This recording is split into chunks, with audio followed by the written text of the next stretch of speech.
Un contacto internacional. Miroslava Fernández Guevara, periodística y politóloga de Bolivia. ¿Cómo te va? ¿Cómo andás? Muy buen día. ¿Cómo están? Muy buenos días allá en Paraguay. Igualmente, bueno, un gusto de vuelta, Miroslava, hablar contigo. ¿Cómo está? Queremos saber cómo está la situación en Bolivia, de acuerdo a la última vez que conversamos, porque la verdad nos preocupa muchísimo, Miroslava. Mucho mejor, aparentemente, en la medida que ha tomado el presidente Rodrigo Paz Pereira, en lo que refiere a un estado de excepción, está dando ya sus frutos, ¿no? Tú sabes que no es solamente lanzar un decreto.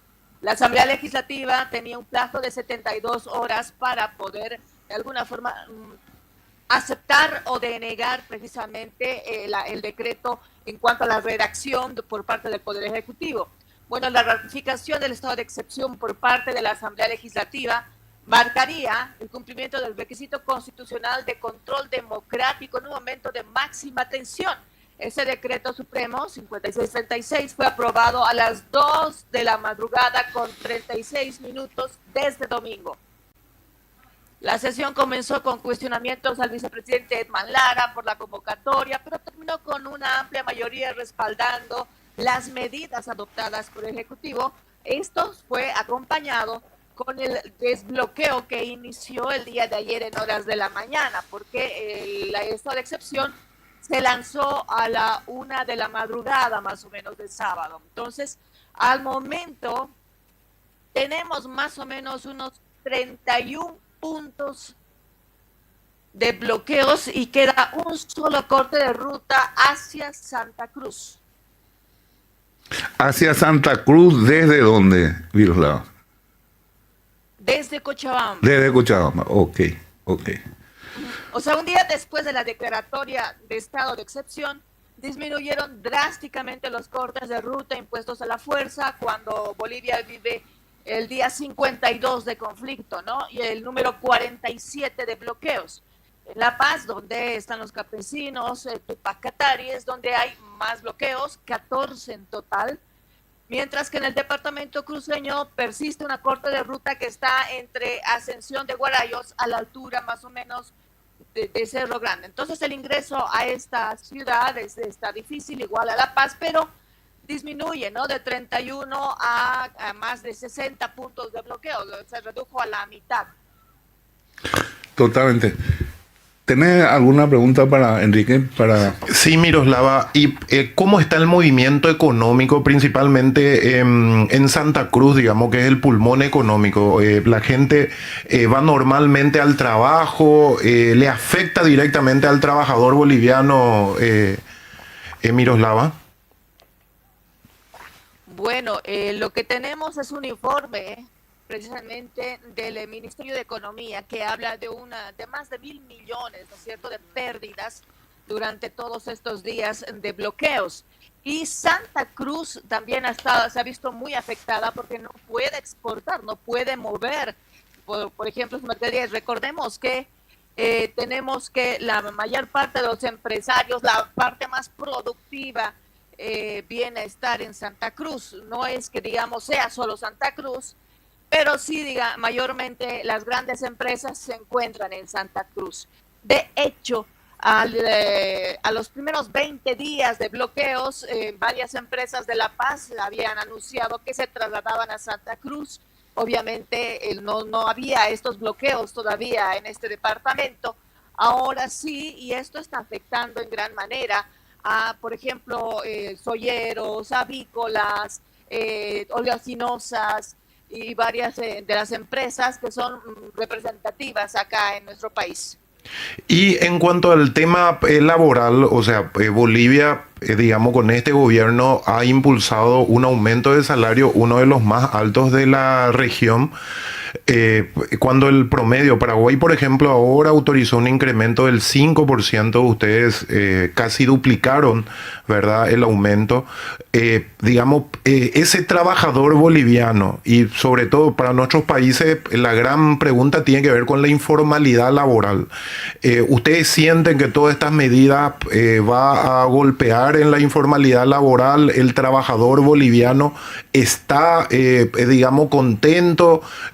¿Hay una molestia en esto que está pasando? ¿O cómo lo siente el trabajador, Miroslava? Mira qué importante tu pregunta. El inicio precisamente de estas medidas se debió a que la Central Obrera Boliviana, que es el ente representativo de los trabajadores históricamente, pedía un incremento salarial del 20%, Sí. aparte de ese 50%. Similar a Paraguay. Entonces, obviamente ese tema, tomando en cuenta el estado económico de nuestro país, era inviable. Esto inició las medidas de presión y los bloqueos.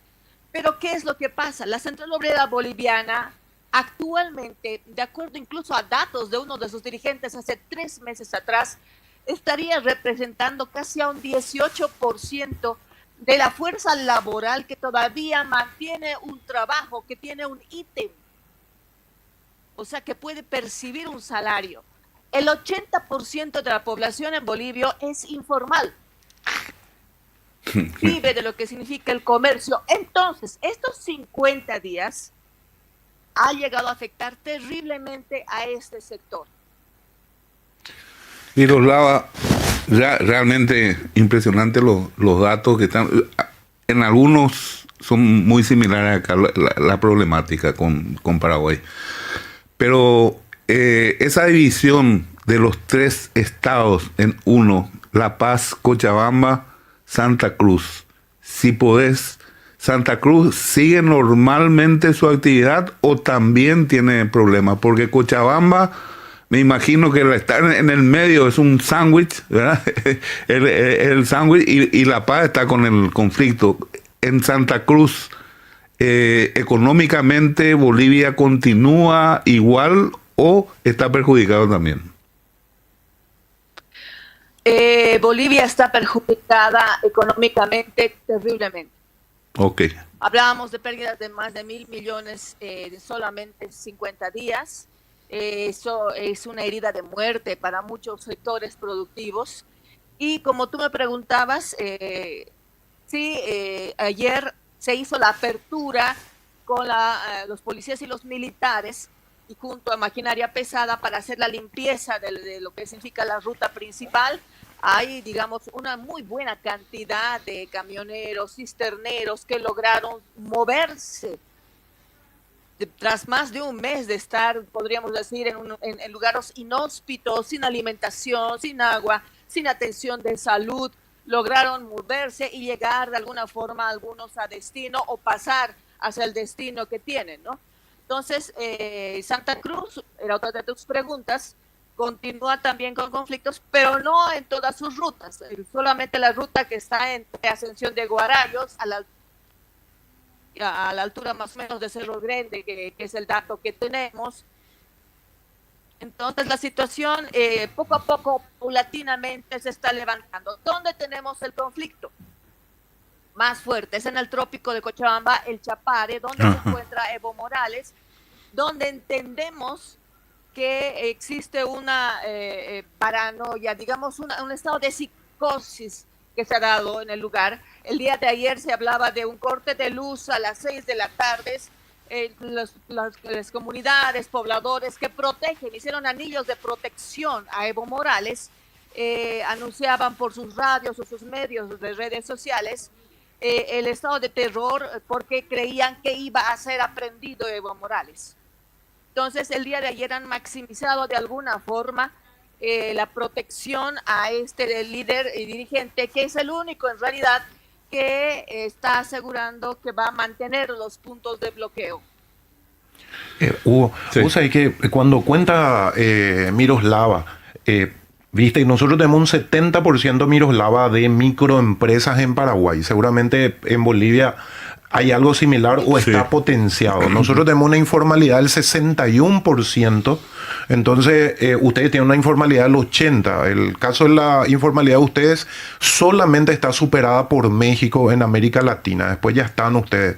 Y cuando hablaba de los $1.000 millones de pérdida, de pérdida, yo pensaba en la pandemia, ¿verdad? Porque es Claro, algo- yo pensé lo mismo, Lo o sea, mismo pensaba. exactamente. Y o ese sea, plan, viste que en la pandemia en todos nuestros países se lanzaron estos Sí. planes de apoyo, ¿verdad? Justamente a las microempresas para que el golpe no sea tan drástico. Ustedes están pensando en eso, Miroslav. Sí, el ministro de Economía ha hecho, por ejemplo, algunas medidas, unos paquetes, podríamos decir, para poder ayudar al sector productivo. En base también a este tema de los bloqueos, se ha hecho una especie de acuerdo con el sector bancario para que pueda, de alguna forma, ser un colchón, un alivio para aquellos sectores productivos por estos 50 días de afectación por los bloqueos puedan de alguna forma no estar estrangulados, ¿no es cierto?, con sus deudas. Hola, Milcar. Entonces, este tipo de medidas se estaban tomando de alguna forma para poder responder a estos sectores productivos. Pero también ha habido algunos otros en los cuales estamos van a recibiendo, disculpar, tengo Miroslava, tiempo. estamos recibiendo a Milcar Ferreira, un economista justamente que te está escuchando atentamente también. Está Amílcar Ferreira, economista, Enrique López Arce, experto en empleo, y yo, periodista, que ya habíamos hablado. Te estábamos escuchando, no te preocupes. Así que seguimos contigo, atentamente. Bueno, como les decía, entonces, ha hecho algunas presentaciones de algunos proyectos, ¿no? Lo interesante, por ejemplo, viene a ser que a principios de año, cuando asumieron la presidencia, hicieron cambios, levantaron la subvención de lo que significa el precio de los combustibles. Anunciaron en enero que iba a haber un nuevo cambio, iba a haber un nuevo incremento, una revisión para esto en junio. Sí. Esta situación de alguna forma se estaba tratando de aceptar por parte de él todo lo que significa el transporte público. Sin embargo, toda la situación se vino abajo por el hecho de que ingresaba a Bolivia combustible en mala calidad, que afectaba a los motores. Toda esta situación generó un marco, un contexto adverso que fue perfecto, han ido perfectamente la Central Obrera Boliviana. Como sabes, la Central Obrera Boliviana, antiguamente con el partido hegemónico del movimiento al socialismo, de alguna forma colaboraba con el gobierno, ¿no es cierto? Entonces no había tantos conflictos. Entra un nuevo gobierno, entra una nueva era política y sale a la palestra la COP, que casi se creía muerta. ¿Cómo es que la COP llega realmente a resurgir? Por este tipo de contexto. Entonces, este tipo de situaciones ha llevado al gobierno a replantearse todos sus paquetes económicos, ¿no? Es una situación que obviamente ha cambiado, ha dado un viraje a la óptica con la cual se había asumido el Ministerio de Economía. No, totalmente. Bueno, Miroslava, vamos a, si me permitís, el próximo domingo te vuelvo a llamar. Esperamos acá, los tres que estamos y todo el Paraguay, que eso mejore y que este señor, ¿cómo es que se llama? Rodrigo Paz. Rodrigo Paz tenga paz, paciencia y sobre todo logre el objetivo y Bolivia se levante nuevamente. Esperemos que sea así. Hay un anuncio por el ministro de Gobierno de que van a sacar la manzana podrida del Chapare. Ojalá. Entonces, Sí. ha anunciado 5 delitos en contra de Evo Morales y puede ser que haya sorpresas esta semana al respecto, porque no solamente hablamos de un movimiento a nivel nacional, sino también a nivel internacional, porque ha habido denuncias por algunos líderes políticos en otros países respecto a temas de droga, respecto a nexos, por ejemplo, de personajes políticos como Evo Morales con cárteles. Son situaciones que obviamente vamos a ver si realmente son parte de lo que ha significado esta espera de 51 días del país. Mil gracias, Miroslava. Ojalá sea así y que Evo esté donde corresponda que esté y ya sabemos dónde es. Muchas gracias, Miroslava. Gracias a ustedes y muy buen día. Muy buen día. Bueno, Miroslava Fernández, periodista de... Está en Cochabamba ella, ¿verdad? Sí. Vos sabés que hubo el tema de Evo. Hay un fuerte rumor de que está comprando tierras acá cerca nomás. Me parece que... Y capaz, sí, acá tiene... Está viniendo hacia acá, parece... Plan B parece que debe venir hacia acá. En otro plan. En otro plan. Feliz al padre antes que